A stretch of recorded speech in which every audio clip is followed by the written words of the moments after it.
Hello, everyone, and welcome to this live Q&A webinar with Maria Wheatley. I'm so thrilled that you are here. Maria is one of the world's leading experts on Earth energies and ancient sites and decoding their wisdom for us to understand the mystery of existence and how we can tap into these Earth energies. As we kick off here, would love to hear where you are tuning in from. We already have Tracy here from the UK. Hello to beautiful Maria. And yes, let me know where you're tuning in from. This is an opportunity to connect in deeper with the Gaia talent. Maria is featured on one of our leading series, Ancient Civilization. She's also featured many times on Open Minds and the Awakening Conference. And we have people here from Boulder, from Toronto, from Las Vegas, from Lancaster. We have Sweden, Massachusetts, Calgary, from Normandy in France, from Wow. Montana, McHenry, Illinois, Denver, Montreal, Belgium, Connecticut, the Netherlands, Goedenavond. We have Oregon, Colorado, Preston, United Kingdom, Italy, Florida, all around the world here to connect in with Maria. Hello, Maria. How are you? Hi, thank you for having me. I'm doing very well. It's amazing that people are tuning in from all those different countries. What a joy. What a joy. We have Scotland here as well, Toronto, Colorado again, Missouri, New Zealand. We've got the whole world awake for us, Maria. This is very exciting. So today, this is your opportunity as a Gaia member and community to connect in with Maria. So there is a Q&A box, which you will see on the Zoom screen. Please, if you have a question for Maria, which I'm sure that you all do, make sure to use that Q&A box. And if you absolutely are intrigued and love learning more about ancient energy hotspots around the world, then there's many opportunities to join Maria coming up in the next 6 months. In May, she has a Dowsing Ancient America, America's Stonehenge, 17th and 18th. And then we have a Malta tour in September. And then we have our Ancient Civilization Conference in August. So many opportunities to connect with her in person. So I'm going to kick off the Q&A. I have the luxury of being able to ask the first question. Many people here either dream about going to some of these ancient sites or have had the opportunity to visit some. And when they do, and this has been my experience as well, there is this overwhelming sense of feeling like some shift has taken place, some energetic shift in your body, in your energy field has taken place. And before we got on this call, you were talking to me about how the Monroe Institute and yourself had done some research recently on how these ancient sites are changing brainwave states. And I found this absolutely fascinating. Would love to hear more about this if you could start with that. Yes, for sure. It is a fascination. When I take people into ancient sites, they do feel differently about the energies there, and they leave slightly differently as well. And when we enter a sacred site, be that the pyramids or Stonehenge or anywhere that has that beautiful resonance of earth energy, then our brains do change. And I had the pleasure of being analysed the data from the mind mirror that Judith Pennington uses at the Monroe Institute to see just what is happening to brainwaves when we're around standing stones and earth energies. For a start, the megaliths that are placed into earth energy, imagine an acupuncture needle, and that's Yeah. earth energy, and the stone goes into it, it starts to release aerial energy. And that's what we were recording, megalithic energy. And how does megalithic energy change your brain waves? And it made gamma peaks, which Judith Pennington discusses as being a kind of mystical union, a change, a link with your unconscious or your higher self, for example, and delta wave peaks that are really when the brain is very calm and very still. So just by standing by a standing stone, standing with stones, I call it, standing with stones, your consciousness is being changed. And the same happens for earth energy as well. On particular types of earth energy, they too can give a shift to Mm, delta, to gamma, to alpha. magical. Um, To me, I love when science and spirituality meet, and it feels like this is a moment. I want to acknowledge a few people here saying that they have some problems hearing people, and then I have 50% of people saying it's okay. I hear you perfectly, Maria, and if I believe you can hear me perfectly, so we're going to I continue do. on here. Um, can you explain to me a little bit more about dowsing? Like you are a second or third generation dowser, I believe. You come from a lineage of dowsers, and I know growing up in Australia, in the country, and moving to a farm property after coincidentally reading this Anastasia Ringing Cedars book series probably about 20 years ago.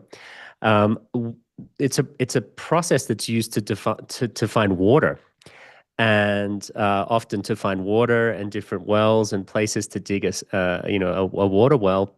Can you talk to me about how you got into this work and explain it in lay terms to people? Pardon the pun. Yes, dowsing. It's very easy to do, for one. And you're right.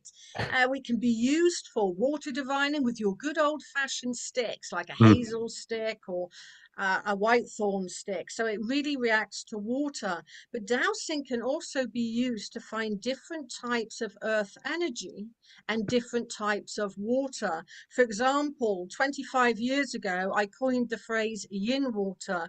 These are very, very deep aquifers that emit a spiral pattern and are completely different to the groundwater that water diviners are tuned to. So that's a really healing harmonic aquifer that's beneath the pyramids. You have that groundwater aquifer beneath the pyramids and this very, mm. very deep yin water. So that's one thing that you can douse. And how do we know what sort of earth energy we're dousing? Gaia has a language.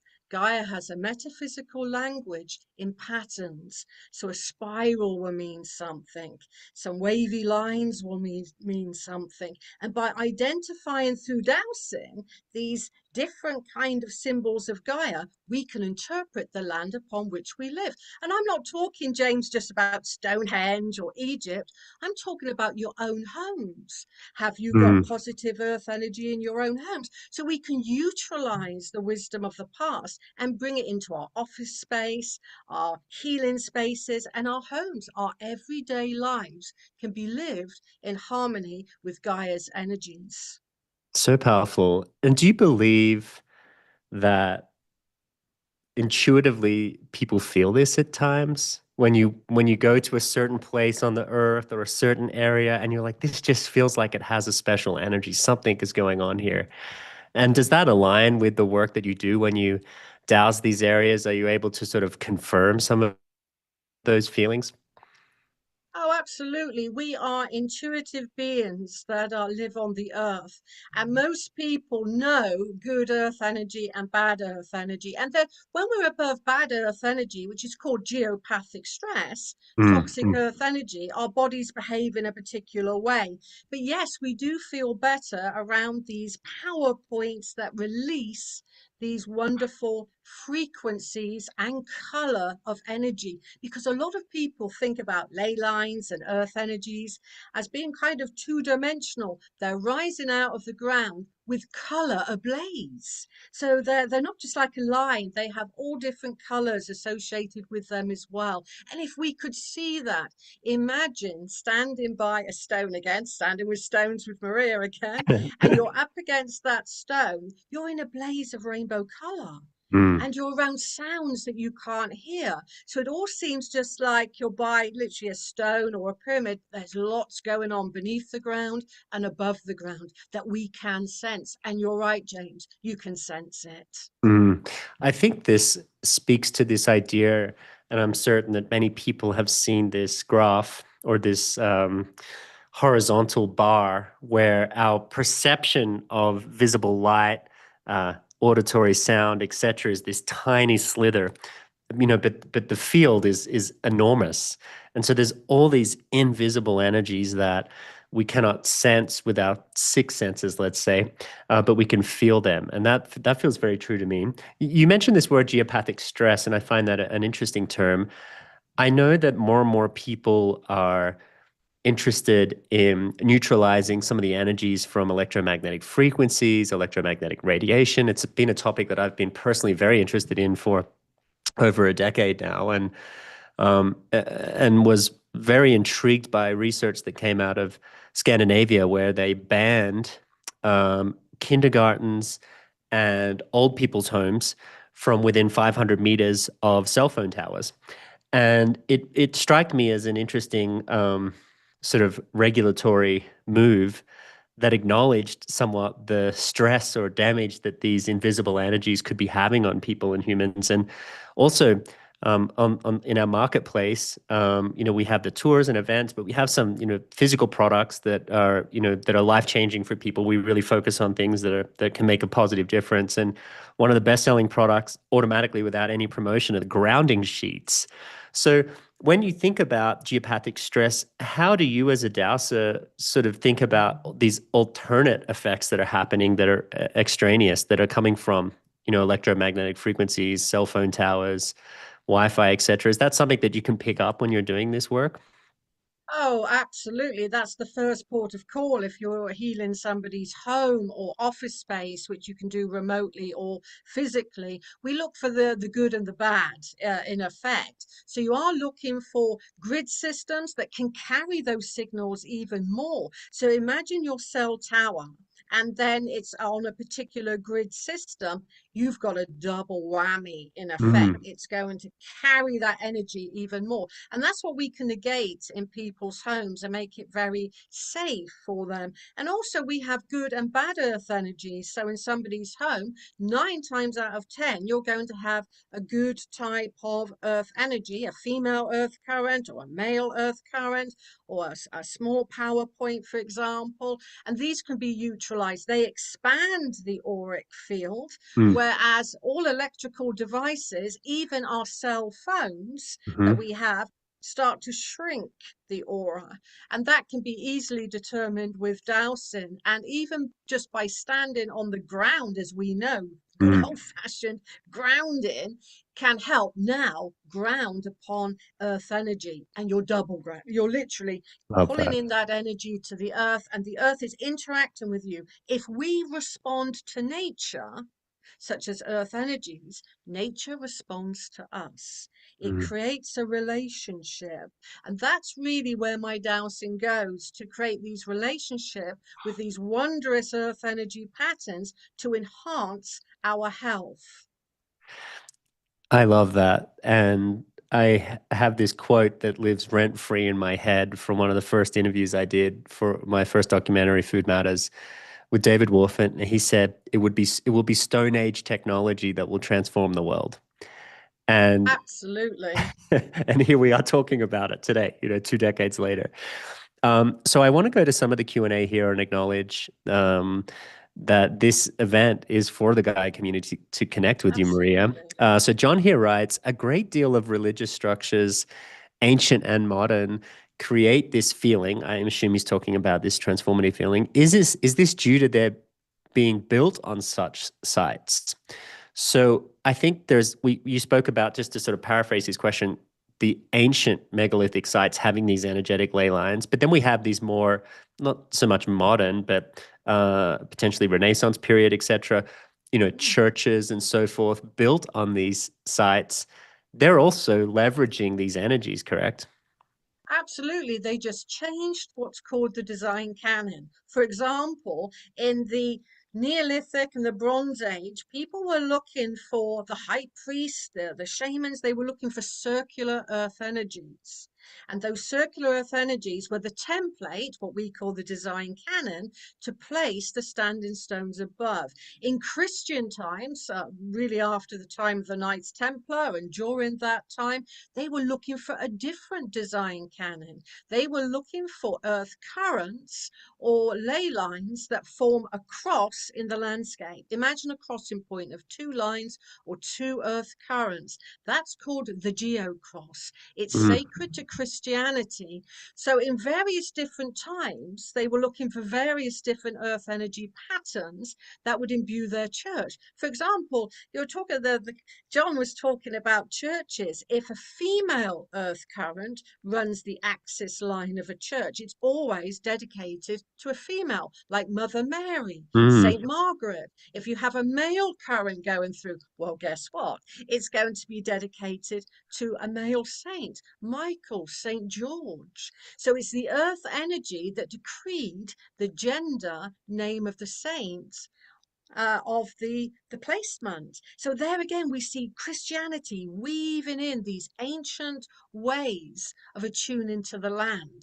And it's that energy that can imbue the water with healing power as well. Place a font above a particular type of sacred inner yin water, and you have the holy water of the ancients. Mm. And the holy water is a big part of Christianity too. You put it on your body. It's there at the entry to the church. Oftentimes there's water running by a church that I've seen in Europe. It's very common. Mm. This speaks to a question that Sarah has here, and I'm going to take a little moment to read this out. So thank you so much for holding this event. Maria, I have your book, Divining Ancient Sites. It's an amazing book, exclamation mark. And you mentioned Chakia Mounds in Illinois. I'm not sure if I pronounced that. Chakia. Cahokia. Cahokia. There you go. Excuse me. In Illinois, there are also ancient Native American mounds at Effigy Mounds National Monument in northern Iowa. I think it's interesting that both of these sites are extremely close to the Mississippi River. Do you think rivers have a certain special earth energy? Also, do you have any recommendations for books about ley lines in the United States? Oh, thank you, Sarah, for that question, that compliment for the book. That's very heartwarming and warm of you in which to do so. Yes, rivers play a part. In ancient China, when the British first started going there, a couple of hundred years ago now, they noticed the harmony of the land. They noticed that everything seemed to be smooth and calm. It's because they literally sculptured hills to make them rounder and not so yang, Ooh. pointed. They would allow the rivers maybe to flow quite near an earth energy by moving their course. And this was noticed throughout ancient China. And I know for a fact that the rivers running near Stonehenge, it's called the River Avon. That's an ancient Celtic word, Athon, meaning Avon, water, because they are imbuing that next to the earth energies. We think it's all natural. We think that a river that is by a sacred site has run there for all time. But ancient man saw how to enhance the energies even more. So you're right, Sarah. Sometimes the river was changing in its course, and even some hills were changed. Notches were made in the top. Look at some hills, and you can see where the ley lines of the earth currents flow, because the ancients would put notches there. And that's around Utah, New Mexico, for example, and Wales and France. Anywhere around the world, you can start to see the lay of the land with the geomancer's keen and natural eye. Mm, magical. So there's a question here about ley lines. There's two questions in one here, and I had a few comments here just asking if you could move a little closer to your microphone, Maria. I hear you perfectly, but let's do that. So there's a question here, one that's from Anonymous. How do I find local ley lines? Are there good maps available? I live in Portland, Oregon.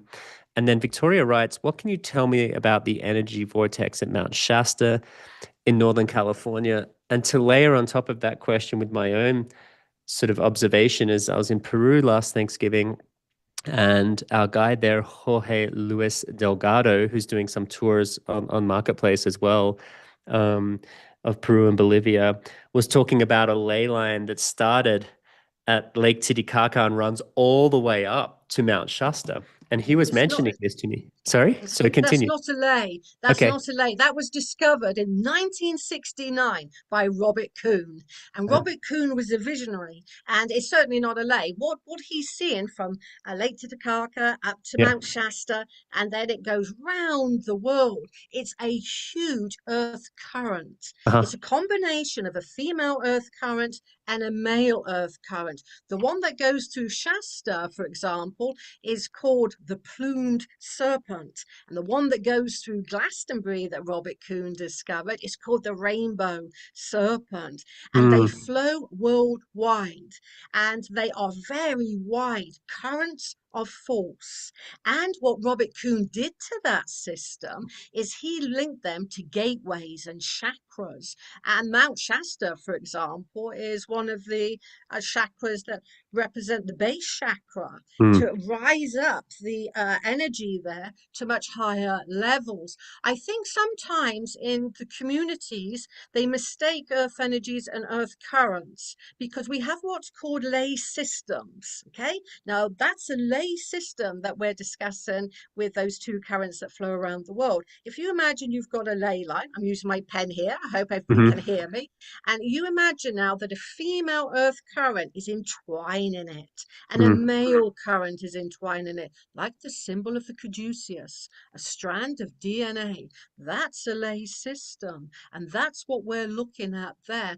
And other dowsers after Robert Kuhn, myself included, I was on one of Robert Kuhn's workshops back in the early 90s, for example. Other dowsers that I have worked with, we looked into the other systems that he was hinting at, that ley system I've just described to you. So in England and Europe, we look for these ley systems, not just ley lines. So Mm. it's a wonderful, wonderful experience when we start interacting with a female earth current. Imagine her like a dragon with a powerful force, influencing everything that she touches, imbuing it with power. That's the power in the land. That's what the ancient Chinese were looking for, and that's what Robert Kuhn found. Wow, fantastic. And how does this intersect with the magnetic frequencies of planet Earth? Are there any correlation between them? And there was an additional question here from John. Is the effect of water due to information being stored in the water? So, water carries information, right? Mm, We generally know this as Gaians. I would say this is a known fact. And so yes. therefore, the ley lines and the water and then magnetic, is there any correlation between all of these?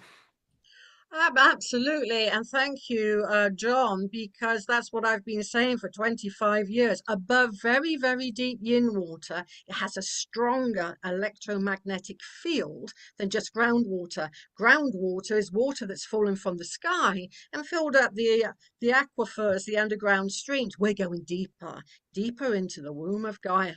And it's Mm. that water that's born within her that releases that frequency. And the ancients were looking for that spiral, geospiral pattern, as it's called, to place their sights above. And you're right, John, it becomes the Akashic record of place. We can tap Ooh. into the past and we can tap into the future because we know time is not linear.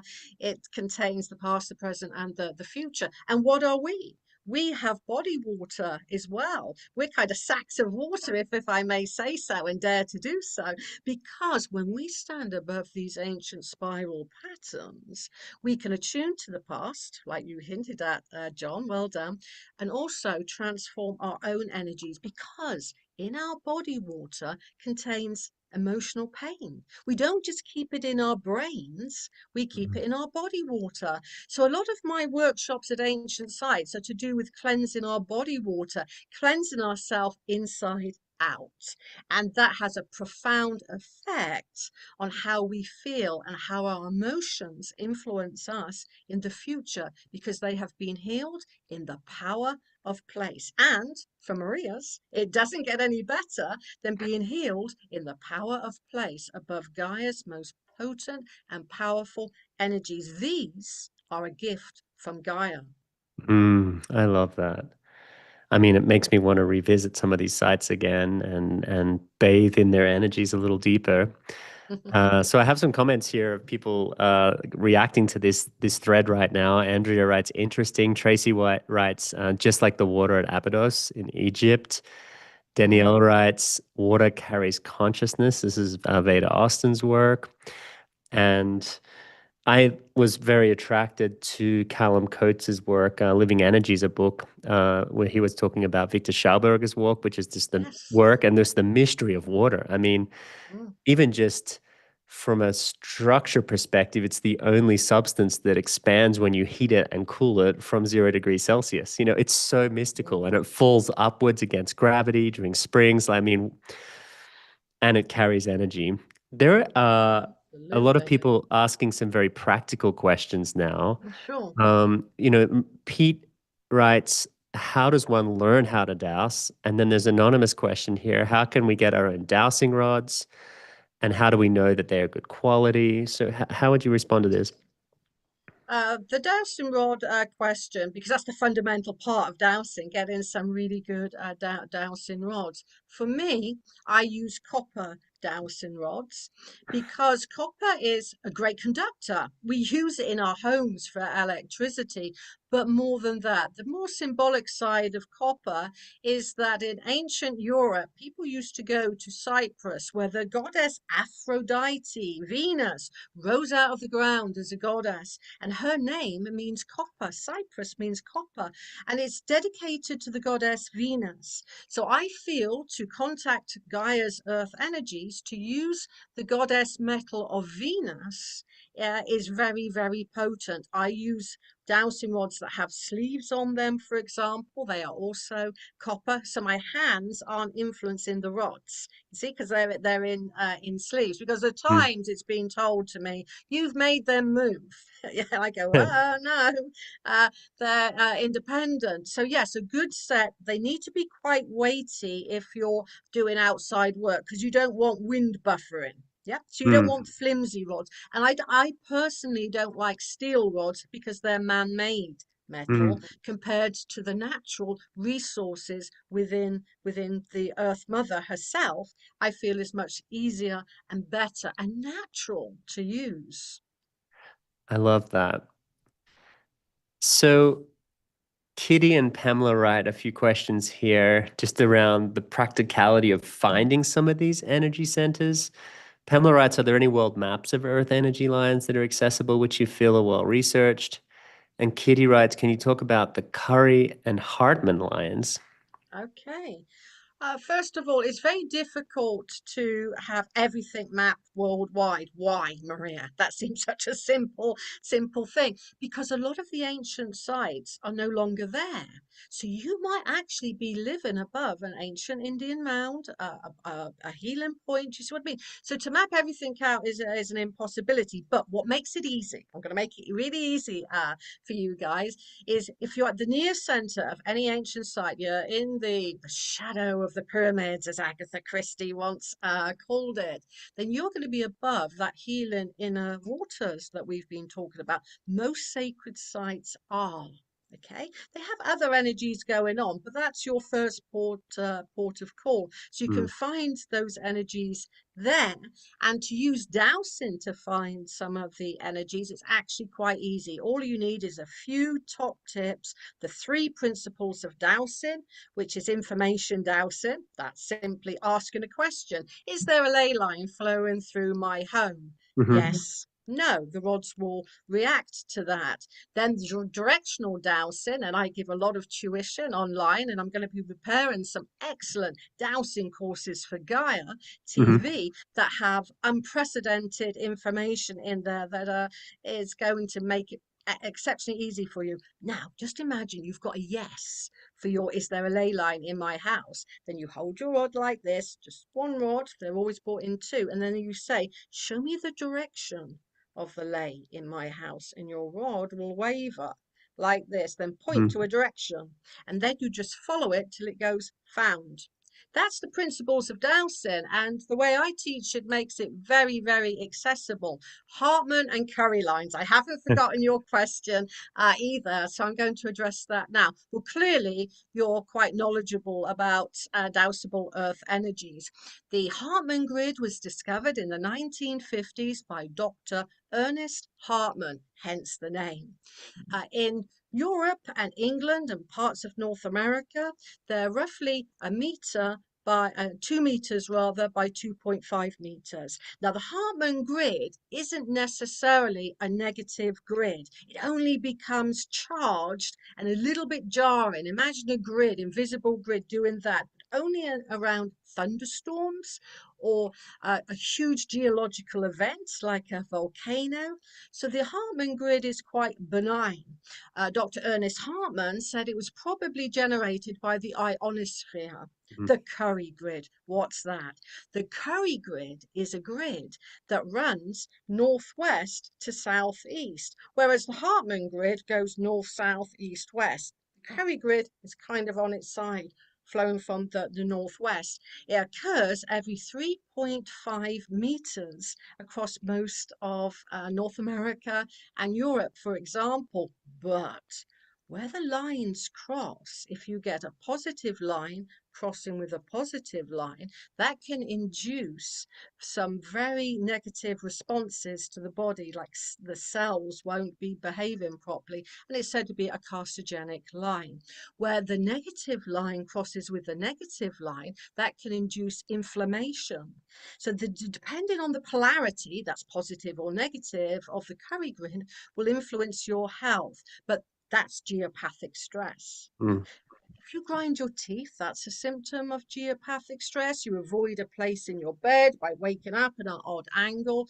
That's geopathic stress. And it's easy to remedy. Why? Just move your bed by about half a meter to one side. Even 30 centimeters will make all of the difference to your life. If you're not sleeping well, move your bed and play around with the movement. Go one side to the other, and then you're going to be in a neutral zone.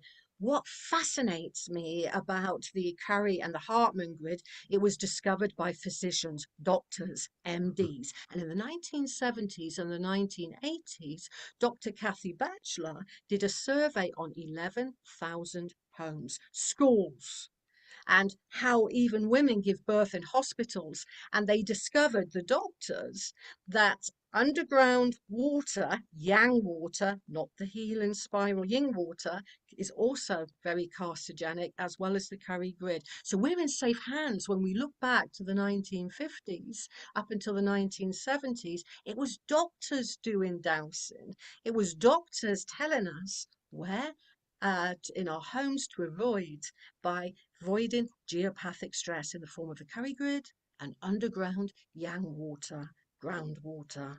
Mhm. When you talk about the bed, it reminds me of not only these grounding sheets, but I've also recently put up this canopy, like an EMF blocking canopy, which is actually made out of like 99.9% woven silver. And I have an EMR, an electromagnetic radiation and electromagnetic like meter, and I take it outside and it picks up something and I put it inside this canopy and it like drops to practically zero. And it was a very powerful experience to be sleeping in something so protected. I guess I live in a place where there's other homes nearby. I mean, if you live in the middle of the wilderness, it's a, li- a little different. There's a question here from Mark writing, where in the world have you not visited yet that you would like to douse for energy fields? Oh wow, because I've doused in 17 different countries now worldwide. But it's always a pleasure to go somewhere different, even if it's somewhere different in the United States. For example, I haven't been to the south of Africa, Mm, and I know some shaman there that have told me how powerful some of their dragon lines are and how they emerge from the ground. That's called an emergence point. Imagine one of those earth currents being born and coming out of the ground. They're supposed to be very powerful in South Africa. And if I did go there, I could always go on a safari as well. So that would be good, Mark. And I bet that's mystifying Mark. that is. And Yeah. good guess. One of the questions that just came through as you were talking about this, there's an informational dowsing where you ask a question. What is happening when the question is, what is happening when you ask the rods a general question about anything? And how do you know like which way they move determines a yes or no answer? That's a really good question, because when we first get our dowsing rods, we have to form a relationship with them. You have to be able to trust your rods. A bit like I have to trust a friend, don't I? Mm, It's building up a relationship. And the first thing that you do when you get your rods, I would suggest, is place them on the ground. You ground them in Gaia's energy and ask Gaia to bless them. That's the first thing that I do. Then I would hold the rods like this at the body's width, whatever your body width is, you hold the rods to the side, and then you simply, in a kind of loving way, ask the rods to show you your yes response. And for quite a lot of people, they're going to form a cross or they're going to be repulsed. They're going to go away. That's called repulsed rods. And mm, that will be your yes. For example, yes, crossed rods. And then I could say to my rods, show me my no response, please. And you wait for the rods to do normally the opposite. So if they cross for your yes, they're going to part for the no. And that's one way to set up your dowsing responses. I treat my rods like they are sacred, just like I would a deck of tarot cards. And I keep them semi wrapped up. And only ask the questions when I'm in a really good balanced frame of mind. If you're unbalanced to ask questions, you're going to get scattery questions, just like you would in normal daily life. So always be in a good space and make sure that the questions that you ask aren't spying on people. Or I grew up as a teenager dowsing, and believe you me, I used to ask the questions about guys and about this and by that, and then the rods will behave in a kind of misleading way. So the best thing is to have a good relationship with your rods and get them to set up their yeses and nos for information dowsing. I like that. And I think if I refer to some of the guidance that I've received from Vedic practitioners and so forth on manifestation and, this sort of art of bringing together the material world into a fashion that if you're aligned with a soul purpose, with a higher calling, with something that's giving back to the world or asking a higher question, it tends to respond in a more natural way and react. And if you're coming from a sense of self, I, ego, mine, it can be manipulative in a way. Would you suggest that this is similar when it comes to dowsing? Oh, absolutely. I mean, when I'm from the Celtic Druid lineage, and so even when I go into a sacred site, I always ask permission in which to do so. I ask the ancestors, the spirit of place, the guardian of place, have Mm. I permission to dance?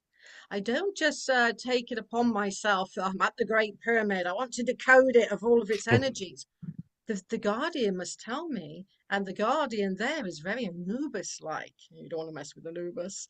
And I always ask that. So be humble. If you're Mm. humble of heart and true of heart, as we say as Druids, and we go hand in hand and heart to heart, then most places accept you. And if you're not sure, an easy way to see if the landscape, it could be anywhere, it doesn't have to be a sacred site, wants you to douse it and interact with it, just stand with your feet slightly apart and simply ask the question, have I got permission to douse here? And normally you'll feel a pull you down towards the earth or go in the other way or maybe to the side. And that's Gaia. That's Gaia's consciousness reaching out to you, your mother reaching out and saying, yes, I'm embracing you today. And what a Mm. wonder that is. So if you go with the right motive into the landscape, into a sacred site, Gaia is by your side. And can you Mm. imagine that? A consciousness 4 billion years old is helping you to decode somewhere, be that your home or the Great Pyramid. So beautiful. Bob writes something here. He says, entering the stone circles, I always ask for permission from the guardians. So speaking to this, and he had a question in the Q&A box earlier, and I'd like your opinion on this too. He writes, it was mind-blowing. I visited all the chakras of the United Kingdom, a 3-month, 3,100-mile cycle tour from north to south. And I had so many profound visions. And then he asks, how were the stones lifted by manifestation or levitation, changing the energies of the stones? I'd love to have your opinion on this or your thoughts on this, Maria. So this question's from Bob.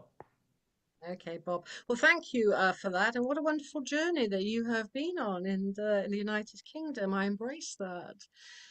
Well, I have my own take. I really do, because with doing the experimentation that I've been doing rather at ancient sites like Avebury, the largest stone circle in the world, and Stanton Drew, the second largest stone circle in the world.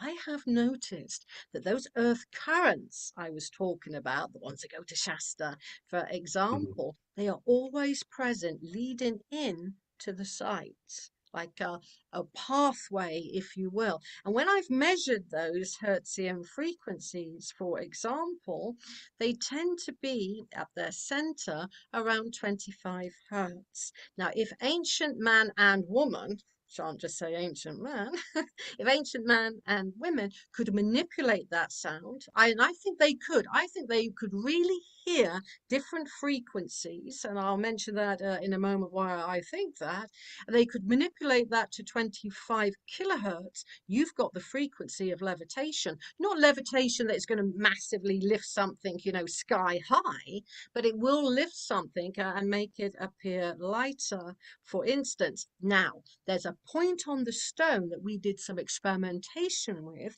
using aviation equipment, because aviation planes are going to get really kind of moved around, and they could register weightlessness and weight change Mm. of a craft, for example. And we had a particular point on the stone that could change weight. It could change your weight. This isn't a megalithic diet, because if you pull away from the stone, go back to the same weight. But the point is that it could change your weight. So I think, could they manipulate that sound? I've recorded about 25 years ago now, as the first person in which to do so, record megalithic energy. And I got Mhm. it coming out of that stone with my team, 18 hertz. We Mhm. hear at 20. Okay. And I think the long skulled people that I discovered could hear a different frequency. So I think they could hear the stones anyway. They could hear the frequencies coming out. And if they could hear the frequencies coming out of the stones, could they hear the frequencies coming out of the earth? I think their perception, their living in ancient sites was different maybe to you and I's experience. I've taken deaf people around sacred sites. I've taken blind people around sacred Mm. sites. And I've noticed that their experience of earth energy is a little bit different. They sense it more because one of their senses isn't there. I've taken a lot of autistic children around sacred sites as well, and they tend to run because they're full of beans. They tend to run to points and go, Maria, what's over here? Maria, what's over here? And it's always something to do with these sounds. Okay, Mm. so I think they were using the earth currents, but the sound frequency coming out of the earth currents. Wow. A lot to unpack here. You've mentioned a lot of things in that reply. Uh, I'm feeling like I would love to visit you at some of these sacred sites around the world. If you're feeling the same, give a heart or a hands up. I think she's just paused for a second there. And while she does come back, I will be joining Maria in August at the Ancient Civilization Conference here at Gaia headquarters. Thanks for all those hearts. That's beautiful. And if you're wanting to join her as well, I'll make sure that there's a link here in the comments to secure a ticket to this live event. She'll be joined by a slew of other experts on this topic, uncovering live information about healing, technology, and advancements in ancient civilization knowledge. So this is coming up in August. We have lost her now. Let's hope that she comes back. Lisa writes, yes, I'd love to join her. As Gaia members, you will get access to exclusive discounts on the marketplace site. We have links here coming up on the side to the Malta tour, Megalithic Temples and Earth Energies tour, and also the Dowsing Ancient America tour. This is America's Stonehenge. This one is coming up actually very soon, just over 2 weeks' time. May 17th and 18th is the last chance to join her in person at that event. Members get 10% off everything. Then the Malta tour is coming up September 16 through 22nd, exploring Maltese temples, their earth energy patterns, and ley lines. And the Ancient Civilization Conference is August 9th and 10th here at our Gaia Sphere Event Center in Boulder, Colorado. Now, let's hope that she comes back. Maybe there was some geopathic stress impacting her wireless there. And we also have a concierge available if you have questions about any of the tours, joining Maria or any of our other experts on tours to Peru, Egypt, Malta, here in the US or Greece. And you can book a call with Lydia to speak to her about that. You can see a link on the side here. Booking a call with Lydia if you want to ask some questions specifically about some of these tours. And John writes here, Greg Braden says that certain things that come naturally are lost if not used. That's correct. We were talking about this with his recent Q&A. You can find a replay link to some of these Q&As on the Gaia YouTube channel. And I think that John's question or comment here, which says, is it possibly a reason why the abilities of ancient might be less present today, levitation, sensing frequencies, etc., because we have not been using these faculties? I would think that this is a reasonable assumption. We've replaced these faculties with technology. Telepathy, which was very common in the ancient Aboriginal cultures in Australia, is replaced now with the internet. They used to call it the bush telegram. So on the right-hand side here, you will see some of these links coming up here for the Malta tour, the Stonehenge tour in America here, and the Ancient Civilization Conference. This is your opportunity to connect with Maria in person. She is such a star and such a force for good. It's a pleasure working with her here at Gaia. So let's give her a minute here and see if she comes back on. Thank you, everyone, for your patience. And if you have any questions specifically about any of these tours or the Ancient Civilization Conference, please, you can ask them here now. So far for the Ancient Civilization Conference, we have Greg Braden, we have Robert Schock, Michael Tellinger, Freddie Silva, Maria Wheatley, Andrew Collins, William Henry, David Childress, Hugh Newman, Armando Mai, Filippo Biondi. August 9th and 10th. Very exciting event coming up. Someone writes here, I think Maria's computer died. So let's give her another minute if she comes back. And if you have questions about these events or tours or marketplace, let's talk about it for the next few minutes and give her a moment to come and join us. Marie Lou, I thought that there was an event with the southwest of USA, the Hopi sites. Was it canceled? Yes, unfortunately, it was canceled. So that event is no longer available. The two events that she will be doing are the Malta event and the America Stonehenge event in New Hampshire, May 17 and 18.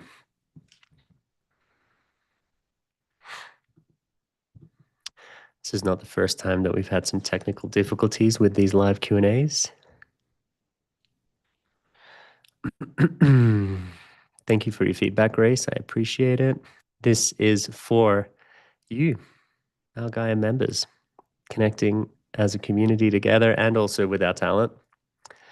And so fun. I really enjoy it myself.